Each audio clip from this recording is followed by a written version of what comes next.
How's it going, everybody? Welcome back to another training module in the Consulting Blueprint. This one is so critical. I'm talking about making success truly inevitable, utilizing the Kaizen method and critical thinking. So I'm going to talk about how to chunk your business down into its constituent parts and make adjustments to those parts as opposed to viewing your business as a chaotic whole. I'm also going to talk about how to develop the habit, the critical habit of critical thinking and accepting nothing as inherently true so that you can question it and begin to build a worldview that serves the outcomes that you desire. So this is going to be a really powerful piece of training, and I want you to stick around for the full thing and really listen to what I have to say here, because truthfully, I think these two ingredients make anything achievable. Now, I tend to speak in a lot of absolutes and a lot of core principles, and I think this is probably one of those training modules that goes along with those things. And I believe that once you have your ad going, you've got a good enough offer to sell, you're using our systems, that you really have to adopt this method of thinking if you desire to reach 10, 20, 50, 100, 200, $500,000 a month as a byproduct of our programs. Say, you get to 20, 30,000 a month in CB, then you upgrade to SB, we help you build your team, get to 50, 100, 200 a month. Everything I'm doing for you guys is basically my own process of my own critical thinking and my own Kaizen method in my business, and then distilling down the lessons that I've learned right into your businesses. And you'll see what I mean here in a moment. So let's talk about first, what is the Kaizen method, just to get this clear and out of the way. Well, Kaizen is a Japanese term meaning change for the better or continuous improvement, which serves as the basis for Japanese business philosophy. So this is a very simplified version. I figured I'd just give a definition here.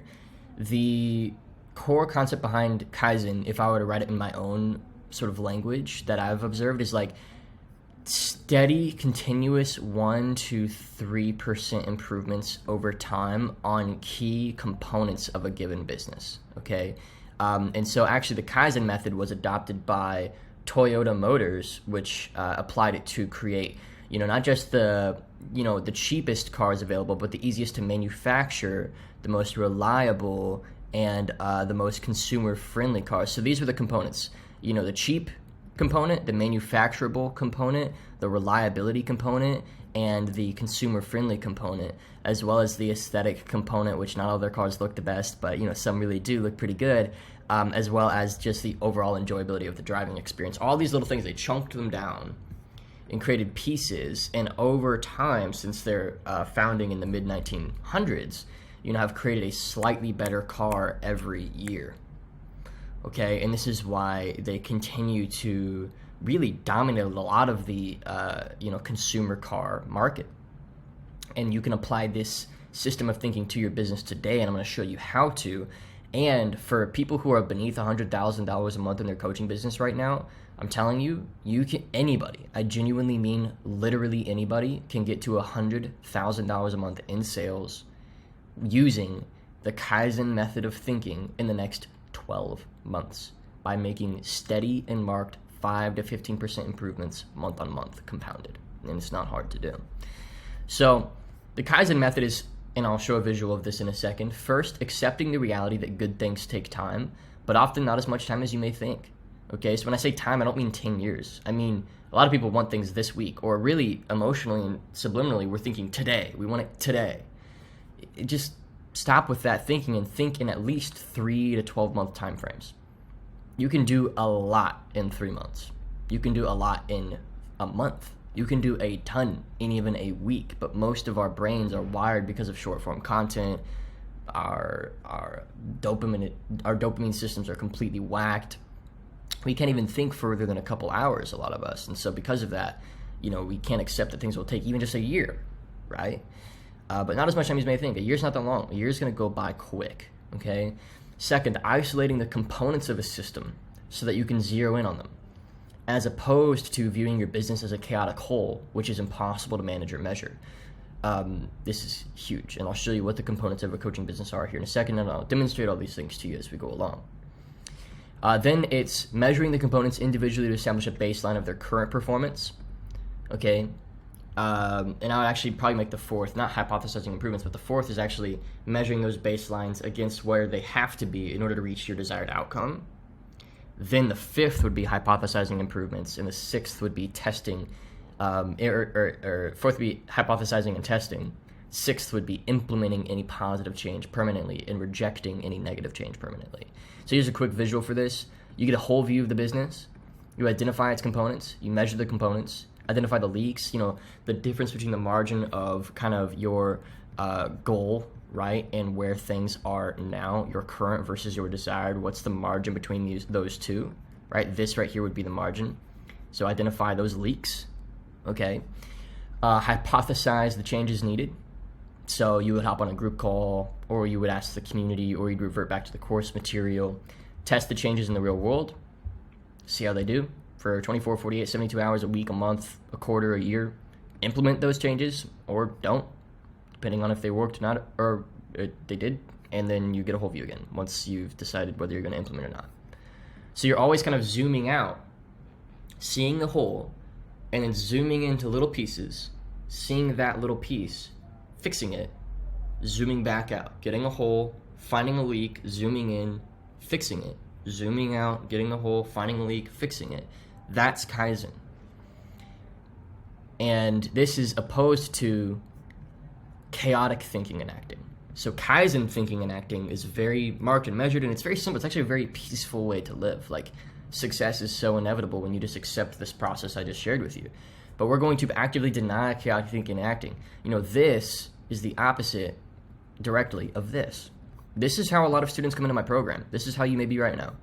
You view your business as this messy mountain of variability.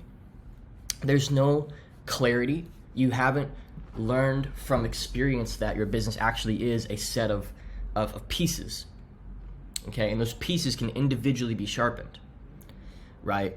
And once you measure those pieces and see those individual pieces, you can actually make marked, steady forward progress on anything. But many people, they come into this business overwhelmed. They come into running a business overwhelmed. They come into a program like this overwhelmed. They have so many moving pieces, so many different things that they're considering might be worth changing, might not be worth changing. They don't know what to focus on. It's chaotic thinking. Chaotic thinking. And this is the virus I'm trying to kill today. Thinking leads to actions, leads to results. Chaotic thinking gets chaotic results. So what's the opposite of this? Well, it's Kaizen and critical thinking. Impossible to make progress because your business isn't measured, isn't adjusted on, isn't clearly defined, and you are operating on base instinct, which, by the way, our human nervous system, our brain, and our body is not naturally designed to succeed at business. Business is a process of self-mastery as much as it is business mastery. So you're operating on base instinct and emotion as opposed to marked forward progress and change. This is chaotic thinking. It's impossible. And I mean impossible in the most literal sense. It's unfortunate that our culture has really distilled down the meaning of words. When I say impossible, I mean truly you are hitting an invisible wall every day when you're in this overwhelmed, anxiety, panicked, frustrated, emotional, comparing to other people, not measuring your own business, not clear, you're overwhelmed. It is impossible. You're not going to achieve anything. Some things that keep us in this chaotic state of thinking: short form content, loud and opinionated influencers who speak in absolutes, the news, social media, political events. These things all can distort your ability for clear critical thinking. When I was just getting started, I even used meditation to just listen to my thoughts and get clear on what's the mantra happening in my head right now and get ahead of it as opposed to being dragged by it. The true power of successful business owners is simple, clean, critical thinking. Truthfully, anything is achievable in a state of clarity, thinking, and acting. How to know you have chaotic thinking? You can't reverse engineer your goals clearly. So say you want to get to $20,000 or $30,000 a month or $50,000 a month. You don't even know what you have to do to get there. You have no freaking clue. You're operating completely off of emotion. You don't know what to work on next. You wouldn't even know what the next problem is because you're not, again, zooming out to get a picture of the whole, then zooming into little pieces to fix. That's what by the way, that is all you do as a business owner. Zoom out, get a hole, zoom in, fix. Zoom out, get a hole, zoom in, fix. That is owning a business. Right there. That's all it is, in some sense. You don't know what to work on next. You feel overwhelmed constantly. Overwhelmed with the needs being placed on you. Overwhelmed with the many different moving pieces, and you can't form relationships in your head of those pieces and how they interconnect. A beginner thinks in these isolated components. They think ads is one thing and sales is this other thing. They haven't matured into piecing those things together and being able to see them as a whole. And because of this, they feel overwhelmed. They can't connect the dots. They don't understand the relationships between things. You have a sense of dread, maybe, about your business. I would also add, you find yourself comparing to others' success and feeling beat down by it instead of inspired by it. It's a sign of chaotic thinking. And adopting the Kaizen method and critical thinking alongside it, measuring the important variables, making marked forward progress and noting the changes and testing them, doing more of what works and less of what doesn't over time forever. And this is also why, by the way, copying never works in the long run, as a side note off this training. This is why copying somebody else's niche, their offer, etc., never works in the long run. And here's why. By copying, you're essentially skipping the process of Kaizen, of critical thinking, of making adjustments, of knowing why the things that you're doing actually work, and you're just getting right to the finish line and just doing what you see works for other people, which works for a moment. It does work for a moment. It can work even for like a year or two even, which is the scary thing. So it can be very rewarding in the short run. But unless the person you're copying also directly copied someone, which is very common, they'll end up ahead of you again. Because the only way that they can sustainably succeed, and the only reason they've gotten where they are, is because, and reached the finish line in the first place, is because they used Kaizen thinking, steady marked improvements over time, and they used critical thinking, and they approached their own business. So when you copy, you rob yourself. You're only cheating yourself of the true growth of business ownership, and you create something cheap or plastic which doesn't last. This is why you see so many businesses pop up and they're gone like a year later or 2 years later, is because on some level, all they were really doing was like modeling something they saw work for somebody else. And so it's a mock-up concept of something with deep roots, and you are lacking the roots. You might have the trunk and the branches and the fruits, and it might look on the surface like you have the same business, but that person you've copied has the roots. They have the process of having built what they've built, and it's the process and that mental faculty, the ability to critically think and solve, that is the real asset. And you're missing that, and so you're only cheating yourself. It might work for a second, but it is not sustainable. So you have my warning. So now let's talk about the components of your coaching business, or really the components of a coaching business the way that I teach it in this program. Now you can come up with your own components and your own forms of measurement of these components, but I've given you this system, and so I'm going to show you the components that I really see, and then you can measure them using the tools that we've given you so you can make marked forward progress over time. So in this program, we've kind of got a few, and there's probably arguably more, but I'm just making it simple for this training, and I'd say that this is honestly plenty good enough to get you to $100,000 to $500,000 a month. So I won't even say that there's more necessarily. It's not even that true that there's more.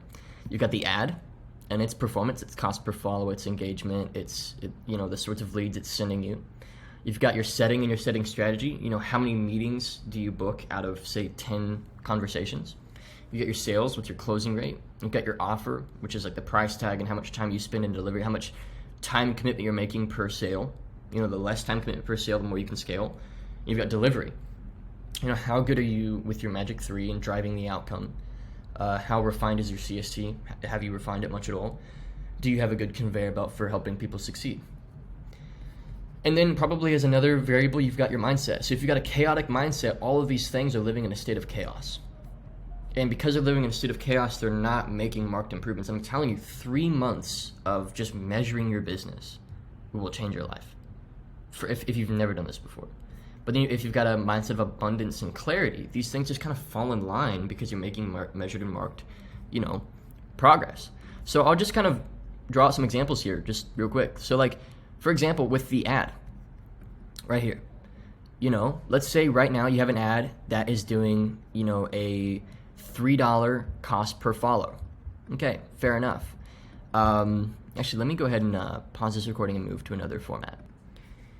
So when I draw here, it's permanent, so I can use this. So you've got the ad, you have the setting strategy, you have your sales, you have your offer, and you have delivery. Okay, so let's just look at these.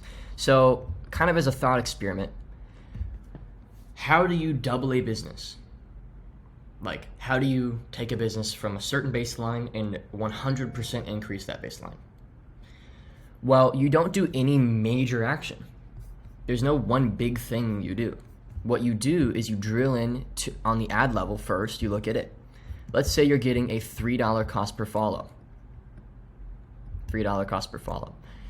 So that's decent, but it could be better. Let's say we get it down to $2. After some experiments, we do a week of testing, we get it down to $2. And it's the same quality of leads as well.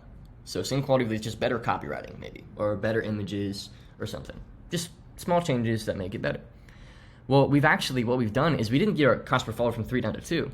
What we just did is we increased the total flow through of our business. And flow through is a concept I really want you to think long and hard about. All we have is a pipe with certain blocks on it. So flow through, let's say the ad was doing $3, but now we got it down to $2. It's a slightly less block for the water to flow over, if that makes sense. So flow through is how many walls do your pipes, do your leads hit on the way down?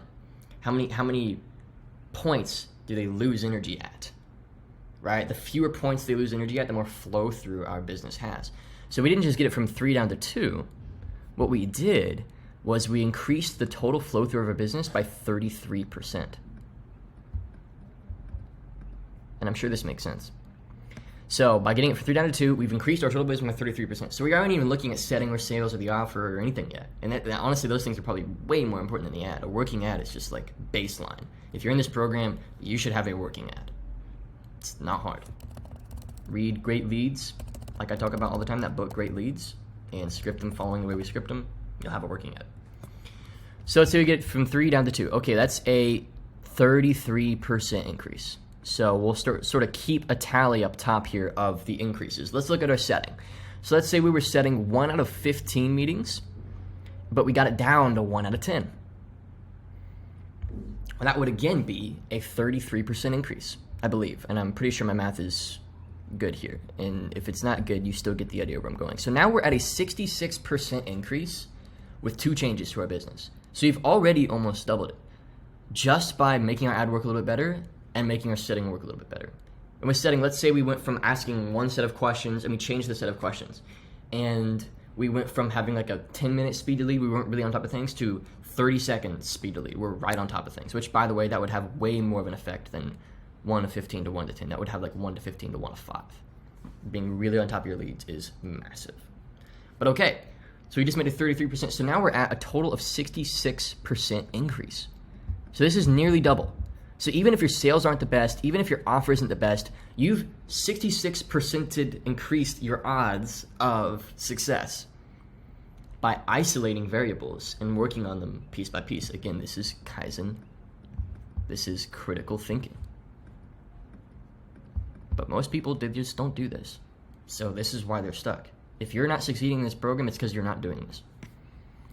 So let's look at our sales. Let's say you're closing, let's say 15%, which is not that good, okay? And a lot of the time they're closing 15% because, most of the reasons in this program that I see are you aren't stating that there's gonna be an offer made at the end of the call. So you haven't watched our sales script and actually done what I tell you to do with the sales training, where I say, hey, here's how the call is gonna go. I'm gonna ask a bunch of questions, see if you're a good fit for my program. If you are a good fit for my program, I'll get you started today on the call. If you're not, it's no hard feelings, I'll explain exactly why, and this will be valuable. Sound fair enough? And they say, sure, right? Simple. But most people don't do that. So let's say you make that one change. A lot of the time that takes people from 10 to 15% to like 25 to 30%, that one change. And so that is what is that? That's almost if it takes you from 15 to 30, that's a 100% increase. So now we're at 166%. But let's say it takes you from 15 to 25. That I believe is like a 70 or 75% increase. Let's just call it 70 for the sake of simplicity. Let's say it's a 70% increase now. Okay, 70% increase on your business here. Because you went from 15 to 25 simply because you changed the way you began your meetings. 25%. We are now at 100, what would that be? 70% on top of 66. I'm just gonna make sure I keep my math clean. I'm gonna use my calculator real quick. I'm sure I could do it in my head, but why not just get the help of a calculator? So 66 plus 70, 136% increase. We're at 136%, so no longer 66, 136% increase. So you have well doubled your business now, and you haven't done anything monumental yet. You still have done things that are completely manageable and completely doable by any human being in this program. Now let's look at your offer. Let's say you were selling it for, let's say, $2,000, right? Which is kind of a common price tag for a lot of people. It's very comfortable, I've found, for a lot of people. And let's just say you take the leap and with the exact same tonality, the exact same energy, the exact same approach, you just start saying 5,000. You just now, the same way you said 2, you say 5. Or maybe you say $7,000, but on the call it's 5. And you justify, again, this is all sales training that you should be familiar with now. Well, guess what? That would be a 120% increase. So now we're at 256% increase of our system. So you can see how this compounds really quickly. I think I'm making my point quite well here. You go from $3 per follow to $2 per follow. 1 out of 15 set to 1 out of 10 set. 15% close rate to 25% close rate. 2,000 offer to 5,000. You've now 256x'd your business. That's 2.5x. Sorry, that's actually 3.5x. You've 3.5x the total flow through of your business permanently, forever. Now let's say in your delivery, you used to do one-on-one every week with every single client, but you move to group. You move to group and you do one-on-one. So instead of having, 16 hours of one-on-ones, let's say you do like 4 months of one-on-one every week. 16 hours of one-on-one. So every time you're making a sale, you get 16 hours of delivery debt. You move to group and you learn how to do that well. Now you just saved 16 hours. I honestly think that this is one of the highest levers you can pull in this business, because that time, it can go right back into selling, it can go right back into making these adjustments that we just talked about today. So I'll just put an arbitrary sort of measurement on those hours, and let's say saving you 16 hours of time is, let's say every single hour of your time is worth, the average amount of time it takes for you to set and sell, which was just, let's just put an arbitrary amount of dollar value on that of $1,000, let's just say, which I think is very reasonable for somebody who's made the adjustments that I just talked about on this training so far. So you've just made 16 grand additional per sale in the form of time that you can exchange for more sales with your business. So this is how you grow. Let me go ahead and pause and go back to the keynote. This is the Kaizen method and critical thinking applied to the core components of your business. And you can see how when you think like this, it is impossible to fail. It is impossible to succeed when you think like this. Chaos everywhere. Nothing's measured. We're not measuring anything. We're not using the tracking sheet. We're not reporting our results to a coach or getting help. We're not talking to the community. We're not getting feedback, right? We're not utilizing this asset that we have and hearing what people have to say, which is just huge. And I talk about this all the time. Take an action, see the results, learn from the results, adjust based on community feedback and coaching feedback. Use your brain to test new things and adjust your approach, right? But I digress.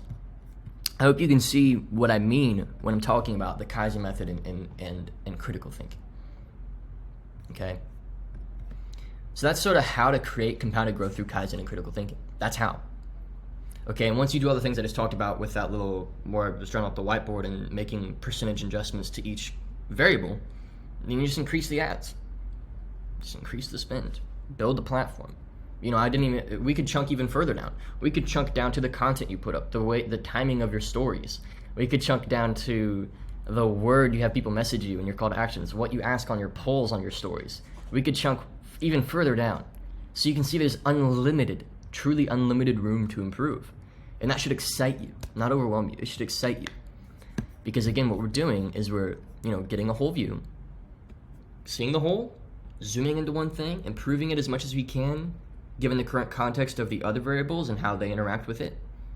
And we zoom back out. And then we find another one, improve it, zoom back out. And that's it. It's that simple.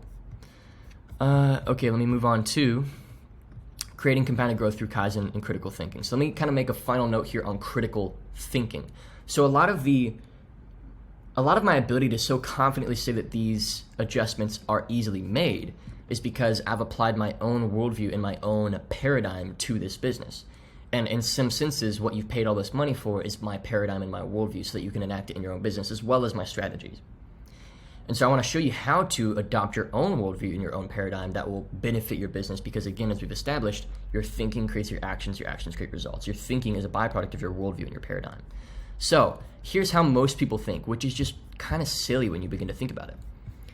Most people, they hear or see something that merges with their existing beliefs and their existing bias that they're obviously not even aware of. Most people aren't even aware that they have just a deep, deep, deep personal bias towards a certain way of thinking. So they'll see something on the news, see something on social media. They'll hear another student in this community say, "Oh, ads don't work. Come on, guys, are you stupid?" And they're like, "Yeah, I knew ads didn't work. They've never worked this whole time." And you have this bias. If you watch the mindset training, we talk about confirmation bias. You're always looking for information that merges with your existing worldview. And so the next step is they don't question it. It's just accepted. So they hear things that affirm limiting beliefs, and they don't even question it. So it's just accepted. Then they never even recognize their own bias, and they're stuck in a permanent loop. And this is literally most people. And I say most, I mean 85 to 95% of human beings on the planet right now live in a looped state because they never question the way they're currently thinking. They don't take time to think about their thoughts and why, and if those thoughts are actually serving them. But how critical thinkers think, and truthfully, the most successful business owners, they're there because they developed critical thinking. They know what they're after, and they're aware of their biases. They're aware that just about everything that they believe right now is probably not true when compared to another set of data or belief systems or another perspective. So they're willing to make those adjustments. Then they hear something, see or experience something. They hear, see, or experience, they take in an input, okay? Then they question it, and they see if it adds or removes from their personal power. So, people, life, the media, social media, influencers, etc., are always throwing hooks at you, and you have to learn how to identify these hooks. These are little hooks that take your power away from you, little beliefs that take your power away from you. And what's devious about these things is they are sometimes hidden in a little bit of truth. Like, for example, I've gone through some business challenges, and one of the things that I'll tell myself is like, God gives and he takes away. It's like, that is true. But is that really what's happening right now? Or did you just make a series of bad decisions? And you see how the latter is so much more empowering. So you question these things. See if it adds or removes your personal power. If it doesn't, it's rejected. If it does, it's integrated. So whenever you hear any information from a group call, course material, anything on YouTube, anything you're observing in a book, know what you're after first. Come at all of this information with a clearly defined end goal that means something to you, and then run everything through that filter. Does it or does it not give you more power to create that thing or get you closer to that thing? If it doesn't, why exactly doesn't it? So everything needs questioned. There's that scripture verse, hold every thought captive. Guard your heart above all else. This is what we're discussing here. So I'll end on some steps to learn how to think critically. And this is so empowering for me even just to read through and remind myself as I'm speaking it to you guys. First is you have to learn how to leave the personal rewards behind. So right now, if you're looking at $10,000, $100,000, or $1 million in relationship to what it does for you personally and how you would feel about it and what it could do for your family, and those things it might sound strange to me that I'm telling you to stop thinking about that. Because it's like, isn't that why you're here in the first place?